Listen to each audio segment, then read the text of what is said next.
Assalamualaikum வணக்கம் மக்களே. This is Naskathaara from Naskathaararecipes. இன்னைக்கு நம்ம சேனல்ல ரொம்ப டேஸ்டா ரொம்ப ஈஸியா மட்டர் பிரான் எப்படி டக்குன்னு பண்ண போறோம்ங்கறத பார்க்கலாம். இதுக்கு பெருசா ஒரு பொருள் இருக்கணும் தேவையில்லை. நம்ம வீட்ல இருக்கத வச்சு ஈஸியா சிம்பிளா பண்ணி முடிச்சிடலாம்.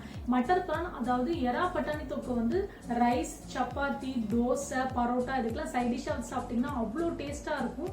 தென் இந்த வீடியோ லாஸ்ட்ல நம்ம பீஸா தோசை, மைசூர் தோசை இது மாதிரி சாப்பிட்டுருப்போம் இல்லையா, அது மாதிரி நான் பிரான் பட்டாணி தோசை எப்படி பண்றதுங்கிறதும் சொல்லியிருக்கேன். அதையும் நீங்க மிஸ் பண்ணாம பாருங்க.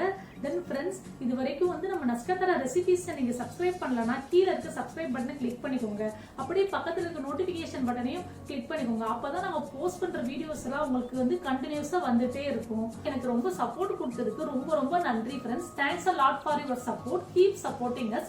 நானும் என்னால முடிஞ்ச வரை யூனிக்கான ரெசிபியை வீட்டில் இருக்க பொருளை வச்சு எப்படி பண்றதுங்கிற வீடியோஸை தொடர்ந்து அப்லோட் பண்ணிக்கிட்டே இருக்கேன். நீங்களும் உங்க சப்போர்ட்டை கொடுத்துக்கிட்டே இருங்க. வாங்க நம்ம ரெசிபிக்குள்ள போகலாம். ஃபஸ்ட்டு நம்ம ப்ரான் மசாலா எப்படி பண்ணுறதுங்கிறத பார்த்துடலாம். இது ப்ரானுக்குன்னு இல்லை, சிக்கன் மட்டன் எது பண்ணாலும் நம்ம கிரேவி ஃபார்மில் பண்ணால் ஒரு 2 டேபிள் ஸ்பூன் ஆட் பண்ணிட்டு பண்ணிங்கன்னா அவ்வளோ டேஸ்ட்டாக இருக்கும். நீங்கள் மொத்தமாக பண்ணி வச்சுக்கோங்க இதை பண்ணுறதுனா. இப்போ நான் வீடியோக்காக உங்களுக்கு இதை ஷோ பண்ணுறேன். 4 காஞ்ச மிளகாவை நல்லா பொன்னிறமாக வறுத்து எடுத்துக்கலாம். நெக்ஸ்ட்டு 1 டீஸ்பூன் ஜீரகம், 1.5 டீஸ்பூன் மிளகு, 1 டீஸ்பூன் சோம்பு, தென் கொஞ்சம் பட்டை, ஒரே ஒரு ஏலக்காய். இதை நல்லா பொன்னிறமாக நல்லா வாசனை வர வறுத்து எடுத்துக்கலாம். அந்த சூடு ஆறுனதுக்கப்புறம் நம்ம மிக்சியில் நல்லா கிரைண்ட் பண்ணி எடுத்துக்கலாம். இப்போ யூஸ்வலாக நம்ம ப்ரான் அதிகமாக எடுத்துக்கிறோன்னா கேஸ்ட்ரிக் ப்ராப்ளம் வரும். ஸோ அதனால் நம்ம மிளகு கொஞ்சம் தூக்கலாக ஆட் பண்ணிக்கணும். எப்படின்னா 1 டீஸ்பூன் நீங்கள் மிளகு எப்போ யூஸ்வலாக போடுறீங்கன்னா அது 1.5 டீஸ்பூன் இல்லைன்னா 2 டீஸ்பூனாக ஆட் பண்ணிக்கோங்க. ஸோ அது காம்பன்சேட் பண்ணிடும். மாதிரி பவுட்ரு ஃபார்முக்கு வந்துருச்சு. இப்போ நம்ம நெக்ஸ்ட் ஸ்டெப் போயிடலாம். இப்போ நம்ம எறா தொக்கு பண்ண ஸ்டார்ட் பண்ணிடலாம். ஒரு கடாய் எடுத்துக்கோங்க. 1 டேபிள் ஸ்பூன் நல்லெண்ணெய் எடுத்திருக்கேன். அதுக்கப்புறம் 1 டேபிள் ஸ்பூன் தேங்காய் எண்ணெய் ஆட் பண்ணியிருக்கேன். டோட்டலாக 2 டேபிள் ஸ்பூன் ஆயில் ஆட் பண்ணிக்கலாம். அந்த ஆயில் சூடானதுக்கப்புறம் 2 பெரிய வெங்காயம் ஆட் பண்ணியிருக்கேன். நீளமாக கட் பண்ணி ஆட் பண்ணிக்கலாம். இந்த நெக்ஸ்ட்டு நான் 2 டீஸ்பூன் இஞ்சி பூண்டு பேஸ்ட் ஆட் பண்ணியிருக்கேன். அதையும் நல்லா மிக்ஸ் பண்ணி விட்டுக்கலாம். யூஸ்வலாக இறால் பண்ணுறப்ப மிளகு, இஞ்சி பூண்டு பேஸ்ட் கொஞ்சம் அதிகமாக ஆட் பண்ணால் ரொம்ப நல்லது. ஸோ அதனால் தூக்கலாக ஆட் பண்ணியிருக்கேன். நெக்ஸ்ட் 2 தக்காளி பொடி பொடியாக கட் பண்ணி ஆட் பண்ணியாச்சு. தென் உப்பு ஆட் பண்ணியிருக்கேன். 1/2 டீஸ்பூன் உப்பு ஆட் பண்ணியிருக்கேன். அதே நல்லா மிக்ஸ் பண்ணி விட்டுறலாம். 1/4 டீஸ்பூன் மஞ்சத்தூள் ஆட் பண்ணியாச்சு. Then 1/2 teaspoon Kashmiri red chilli powder add பண்ணியிருக்கேன். காரம் எனக்கு அதிகமாக வேணாம் அப்படிங்கிறதுக்காக. ஆல்ரெடி நான் கிரைண்ட் பண்ணுறப்பே காஞ்ச மிளகாய் போட்டு கிரைண்ட் பண்ணிட்டேன். அதனால் நெக்ஸ்ட் நம்ம ப்ரான் மசாலா நம்ம கிரைண்ட் பண்ணி வச்சுருந்தோலே அதே ஆட் பண்ணியாச்சு. இப்போது நல்லா மிக்ஸ் பண்ணி விட்டுக்கலாம். இந்த தக்காளி, வெங்காயம், மசாலா எல்லாமே நல்லா பைண்ட் ஆகட்டும். நல்லா மிக்ஸ் பண்ணி விட்டுக்கலாம். அது வர இந்த ஸ்டேஜில் ஒரு 200 கிராம் பச்சை பட்டாணி நான் ஆட் பண்ணுறேன். ஃப்ரெஷ் பட்டாணி ஆட் பண்ணுறேன். அதே ஆட் பண்ணிட்டு நல்லா மிக்ஸ் பண்ணி விட்டுக்கலாம். இதுக்கு பட்டாணி மஸ்ட்டு. இந்த இது பண்ணுறதுக்கு பட்டாணி, எறா அது 2 காம்பினேஷனும் சேர்ந்து சாப்பிட்றப்போ அவ்வளோ டேஸ்ட்டாக இருக்கும். அதுக்காக தான் நான் இந்த மாதிரி ட்ரை பண்ணுறேன். ஸோ நீங்கள் முடிஞ்ச அளவுக்கு ஃப்ரெஷ் பட்டாணி யூஸ் பண்ணி ட்ரை பண்ணுங்கள். 1.5 கப் தண்ணி ஆட் பண்ணியிருக்கேன். நல்லா மிக்ஸ் பண்ணி விட்டுட்டு ஒரு லிட் போட்டு மூடி வச்சிடலாம். ஒரு 10 நிமிஷம் நல்லா வேகட்டும். 10 நிமிஷத்தில் பட்டாணி சூப்பராக வெந்துடும். நம்ம மட்டர் ப்ரானுக்கு ஒரு பேஸ்ட் ரெடி பண்ண போகிறோம். 2 டேபிள் ஸ்பூன் அளவுக்கு தேங்காவை பொடியாக கட் பண்ணி எடுத்துக்கோங்க. தென் 7 பாதாம் எடுத்துக்கோங்க. நெக்ஸ்ட்டு 1 டேபிள் ஸ்பூன் வேர்க்கடலை, வறுத்த வேர்க்கடலை. கொஞ்சம் தண்ணி விட்டு பேஸ்ட் ஃபார்முக்கு அரைச்சி எடுத்துடலாம். இந்த மாதிரி இப்போ ஒரு 5 மினிட்ஸ் ஆச்சு. இப்போ நம்ம ஓப்பன் பண்ணி பார்க்கலாம். கீரை அடிப்பிடிக்காமல் இருக்கிறதுக்காக ஒரு மிக்ஸ் பண்ணி விட்டுட்டு மறுபடியும் லிட் போட்டு மூடி வச்சிடலாம். 1/2 kg ப்ரான்க்கு 200 கிராம்ஸ் பட்டாணி எடுத்திருக்கேன்.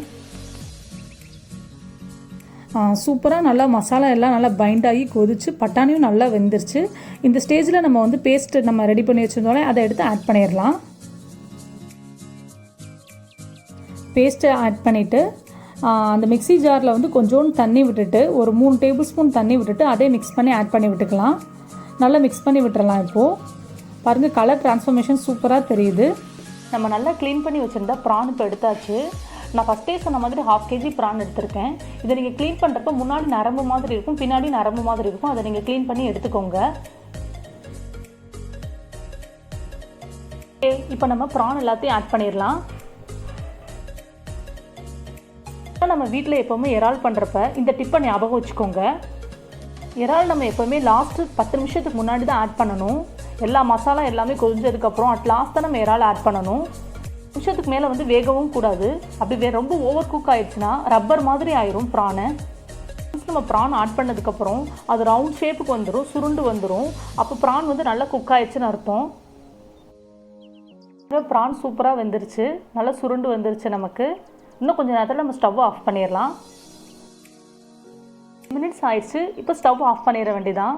ப்ரான் தொக்கு எனக்கு சூப்பரான ஃபார்முக்கு வந்து கிடச்சிருக்கு. பாருங்கள், செமி கிரேவியாக இருக்குது. இது தயிர் சாதத்துக்கு கூட அவ்வளோ சூப்பராக இருக்குன்னு நினைக்கிறேன். இப்போ இதை நான் வேற ஒரு பவுலுக்கு ட்ரான்ஸ்ஃபர் பண்ணிடுறேன். அவ்வளோ சூப்பராக வந்திருக்கு எறா தொக்கு. பாருங்கள், இப்போவே சாப்பிடணும் போல தோணுது எனக்கு. எறா பட்டாணி தொக்கு நமக்கு சூப்பராக ரெடி ஆயிடுச்சு. கார்னிஷிங்காக நான் வந்து மல்லி இலை, அந்த காஞ்ச மிளகாய் அந்த மாதிரி வந்து வச்சுருக்கேன். கொஞ்சம் ஃபோட்டோவுக்கு வந்து கொஞ்சம் லுக்காக இருக்கும் இல்லையா, அதனால். ஓகே, இது நமக்கு சப்பாத்தி, தோசை, இட்லி, ரைஸ் எல்லாத்துக்குமே சூப்பரான சைட் டிஷ்ஷாக இருக்கும். நீங்கள் இதை கண்டிப்பாக வீட்டில் ட்ரை பண்ணுங்கள். இப்போ நெக்ஸ்ட் நான் இதை வச்சு வந்து ஒரு தோசை வந்து பண்ண போகிறேன். அது எப்படி பண்ணுறதுன்றதை பார்த்துடலாம். எப்பயும் போல் நார்மலாக நம்ம தோசை ஊற்றுவோம் இல்லையா, அது மாதிரி ஊற்றிட்டு அந்த தொக்கை வந்து இதை நல்லா போட்டு ஸ்ப்ரெட் பண்ணி விட்டுக்கலாம். ஃபுல்லாக 2 டேபிள் ஸ்பூன் இந்த பட்டாணி ப்ரான் தொக்கு நான் எடுத்து நல்லா ஸ்ப்ரெட் பண்ணி விட்டுக்கிறேன். ஸ்ப்ரெட் பண்ணி விடுறப்பே 1 டீஸ்பூன் கீ ஆட் பண்ணிக்கிறேன். நீங்கள் வந்து கீக்கு பதிலாக பட்டர் ஆட் பண்ணிங்கனாலும் அவ்வளோ சூப்பராக வந்து இருக்கும். நம்ம ஹோட்டலில் ரெஸ்டாரண்ட்டில் சாப்பிடுவோம் இல்லையா, அந்த ரேஞ்சுக்கு வந்து டேஸ்ட் வந்து இருக்கும். இந்த மாதிரி நீங்கள் பண்ணி சாப்பிட்டிங்கன்னா தோசை கொஞ்சம் கிறிஸ்பினஸாக வர்றதுக்காக சுற்றி கொஞ்சம் ஆயிலோ இல்லை கீயோ வந்து அதையும் ஸ்ப்ரெட் பண்ணி விட்டுக்கலாம். இப்போ வந்து நம்ம தோசையை வந்து ஃபோல்ட் பண்ணி வந்து எடுத்துக்கலாம். முன்னாடி நான் ஒரு வீடியோ போஸ்ட் பண்ணேன் இல்லையா, கறி இட்லி எப்படி பண்ணுறது அப்படிங்கிறது, மட்டன் சுக்கா வச்சு நான் அதை பண்ணியிருப்பேன். நீங்கள் சிமிலர்லி வந்து பார்த்திங்கன்னா இந்த ப்ரான் தொக்கு இருக்குது பார்த்திங்களா, அதே அந்த இட்லியில் வச்சு நீங்கள் வந்து ப்ரான் இட்லி கூட நீங்கள் வந்து பண்ணலாம். அந்த மட்டன் சுக்கா வித் நம்ம கறி இட்லி பண்ணோம் இல்லையா, அந்த லிங்க்கை மேலே வந்து ஐ சிம்பலில் வந்து ஒரு சஜஷன் லிங்க் வரும், அதில் நான் கொடுக்குறேன். அப்படி இல்லைன்னு கீழே இருக்க டிஸ்கிரிப்ஷன்லேயே நான் உங்களுக்கு கொடுக்குறேன், அதை நீங்கள் ரெஃபர் பண்ணிக்கோங்க. இப்போ நல்லா ஃபோல்ட் பண்ணியாச்சு. இதை நான் 3 பீஸாக வந்து கட் பண்ணி எடுத்துக்க போகிறேன். இந்த தோசை கரண்டி வச்சே கட் பண்ணிடலாம், ரொம்ப ஈஸியாக வந்துடும். இதை நாங்கள் 3 பேர் சாப்பிட போகிறோம். நான், என் ஹஸ்பண்ட், என்னோடய மாமி 3 பேர் சாப்பிட போகிறோம். நான் சொல்லணும்னு அவசியமே இல்லை. பாருங்கள், அவ்வளோ கிறிஸ்பியான ப்ரான் தொக்கு தோசை நமக்கு இப்போ ரெடி ஆயிடுச்சு. இதை நம்ம வேறு ஒரு பிளேட்டில் ட்ரான்ஸ்ஃபர் பண்ணிவிட்டு உடனே சாப்பிட வேண்டியதான். கண்ட்ரோலுங்க. இந்த மாதிரி உங்கள் வீட்டில் ஒரு தடவை ப்ரான் தொக்கு பண்ணி பாருங்கள். அது பண்ணிவிட்டு அப்படியே நீங்கள் டின்னருக்கு இந்த மாதிரி தோசையோ இல்லை இட்லியோ பண்ணி சாப்பிட்டு பாருங்கள். அவ்வளோ சூப்பராக இருக்கும். உங்கள் வீட்டில் இதை பண்ணி பார்த்துட்டு எப்படி இருந்துச்சுங்கிறத கீழே இருக்க கமெண்ட் பாக்ஸில் எனக்கு மறக்காமல் சொல்லுங்கள். அதுக்கப்புறம் நம்ம நஸ்கதாரா ரெசிபீஸை இன்னும் சப்ஸ்கிரைப் பண்ணலன்னா கீழே இருக்க சப்ஸ்கிரைப் பட்டனை கிளிக் பண்ணிக்கோங்க. உங்கள் ஃப்ரெண்ட்ஸ் அண்ட் ஃபேமிலி எல்லாருக்கும் ஷேர் பண்ணுங்கள். Until then, it's me signing off, நஸ்கதாரா. மக்களே, நல்லா சாப்பிடுங்க, நல்லதே சாப்பிடுங்க.